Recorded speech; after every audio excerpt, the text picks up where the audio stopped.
এখানে থানায় বলে দেওয়া আছে কাউকে কোন রকমের হ্যারাস করবে না, কাউকে অ্যারেস্ট করবে না, কাউকে গ্রেফতার করবে না।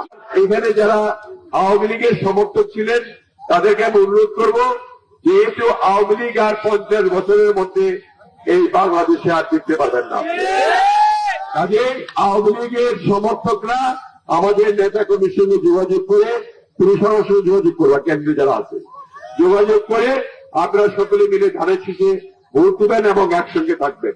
এখানে থানায় বলে দেওয়া আছে কাউকে কোন রকমের হ্যারাস করবে না, কাউকে অ্যারেস্ট করবে না, কাউকে গ্রেফতার করবে না এবং বক্সিগঞ্জ আওয়ামী লীগের গ্রেফতার হবে না।